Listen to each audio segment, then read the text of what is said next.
Good morning, everyone. We're here today to discuss to you about proficiencies in financial literacy and the impact it has on college students' financial decision making. I'm Carson. I'm Katie. I'm Jack. I'm Sonny. I'm Jacob. And let's get started.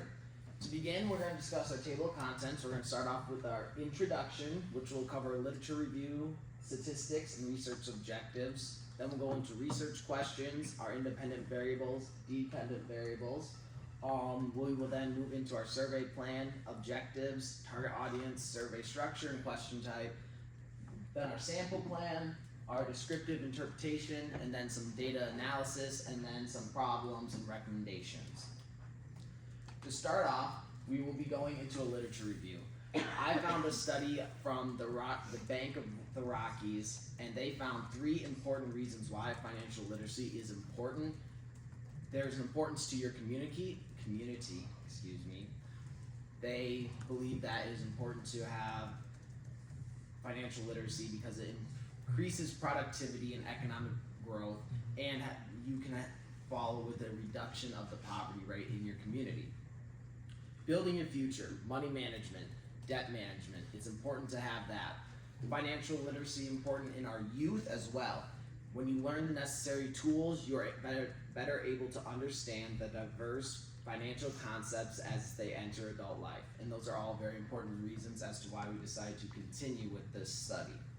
Now we will move on to Jacob with some statistics. Yeah, let's take a look at some statistics. In America, 66% of the population is considered financially literate, according to CFI team, and 40% of students attending college are considered to be financially literate, according to Bidwell. And however, diving deeper, we found out 1 in 5 students are unaware of their student loan debt, and 20% and 23% of students have credit card debt, and 14% of students have car loans while attending college. And those 3 statistics are according to Ozark. Alright, so I'm going to cover the research objective. So the objective of our project is to identify students' pre-existing knowledge of financial literacy, and it's also to find ways to increase students' knowledge on financial literacy after our results. So that brings us to our research question. We have 2 independent variables and we have 1 dependent variable. So the first independent variable will determine if students have an understanding of financial concepts like budgeting, investing, and debt management. And our second independent variable helps determine students' money management habits. So for example, a student just gets paid. Do they save their check or do they spend it all on new clothes? And then lastly, our dependent variable will determine students' understanding of financial literacy and how their understanding could affect them during college. So going into the survey plan, I'm going to give you guys a quick outline of our survey. So there's 4 main question types that we asked. The first being demographic, where we wanted to hone in on respondents' age, their gender, their year in university, their major, and their employment status. Next, we had a 10-point Likert scale. This was a self-assessment of overall financial literacy. Then we moved into behavioral questions. So these were just basic questions on financial habits and financial decision-making practices. And then we had matrix-based questions, and this was just an assessment of financial concepts like budgeting, investing, and saving. And then the structure of our survey, we looked primarily, well actually only, at students at NMU ranging from ages to 18 to 25. We wanted 250 responses by primarily using word of mouth and email list. We were only able to get 126 responses, and then once that data was cleaned and filtered, we were left with 102 responses. And then that's just an example of one of our matrix questions. Now we will move into our sample plan with Sonny. Thank you very much, Carson. I will be discussing our sample plan. Now, in regards to our sample size, like Jack had said, we wanted to attain at least 100 participants. However, in order to maximize our confidence interval as well as to just attain as much data as we possibly could, we wanted to achieve closer to 250 to 300 participants. Ultimately, 126 people had participated in our survey, but due to us having to filter out various non-responses, that the number of full survey completions ended up being 102. In conducting our study, our population of focus was mainly undergraduate college students falling in the age range of 18 to 25 years old. And we felt that this group was most appropriate for study, particularly because that is the age range where most people begin to exercise some form of financial independence.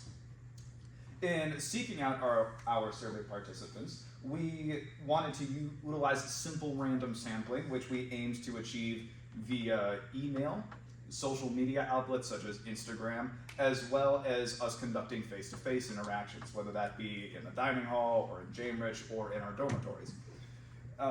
We especially wanted to make use of our face-to-face interactions as we believed that, one, this would create a more convenient survey conducting experience for us, the interviewers, but also we believed that this would provide potential survey participants a chance to ask us about our study and our research. Now I will be moving on to our descriptive interpretation, where I'll be analyzing our various demographics. In analyzing the demographics of our participants, here's what we found. When asked about gender, we had 102 total responses, 59 people identified as male, 37 people identified as female, 3 people identified as non-binary or a third gender, and then another 3 people preferred not to say.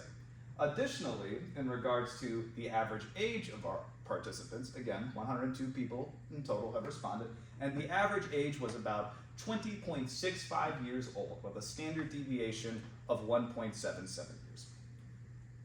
In regards to major, again, 102 students have responded, and of those responses, 41 people had stated that they were in a business-related program, and 61 people had stated that they were in a non-business-related program.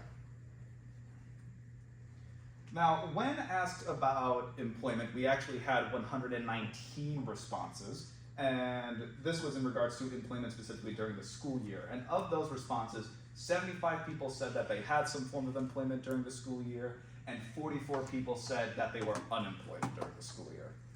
Similarly, again, we had 119 people who responded in regards to credit card ownership, and of those responses, 63 people had stated that they did own a credit card, and 56 people said that they didn't own one.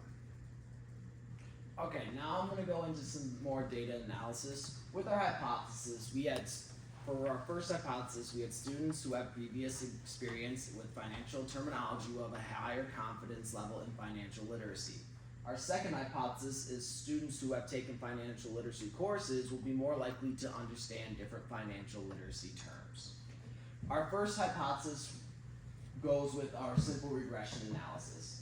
Through this, we have found data that is sufficient to say that as students who have previous experience with financial literacy in either through classes or knowledge in general, their confidence is a lot higher on our scale of 1 to 10 than those who don't. And that can be explained further on in here with the simple regression analysis. It found that there was significant data to support our theory. But this theory is based only on a portion of our test that we did. We had a different option depending on what your experience was. We used high school experience. There were different levels, whether you had it in college or just in general financial literacy experience to see which one, but we chose to do high school because that's the most baseline number we could get. Moving on to our second hypothesis, we used a t-test to get our answer. And this is similar. We used it based on the high school responses, and people had answered yes or no if they had heard about terminology, and the term was interest payment. Similarly, we found that we had statistically significant high chance that students who had taken a course in high school had a chance of understanding the term interest payment compared to those who had not taken a financial course in high school. That proves that our findings and our hypothesis for both tests were correct. Now, problems and recommendations. Problems with our survey. Our survey questions, many of them were based on a Likert scale. That might be hard to get legitimate responses because a lot of students will often answer in the middle of a scale. Sample size. With only 126 students taking the survey and 24 not completing the survey, with Northern's population being around 7,000, I believe, that's not entirely representing the population. And then overall population. Northern Michigan University does have a large, diverse amount of people, but that does not encompass the whole population of college students, so that would not mean that our answers are definitive to the whole population as in the United States college student population. The recommendations, we have broken it into 3 different areas: pre-college level, college level, and then other options. For pre-college level, we have high school students should be required to take at least financial literacy course. How they break that down can be up to the high schools and what they consider a financial literacy course. At the college level, it is important that we have general educations, as the college has us do. So it would make sense to include a general education with some class options for financial literacy to help improve college students' knowledge in financial literacy. Then other options, the use of the internet, the creation of websites and free platforms for people who cannot choose to get a college education would be beneficial for them to improve their financial literacy rate and help them out as they move through their adult life. Any questions?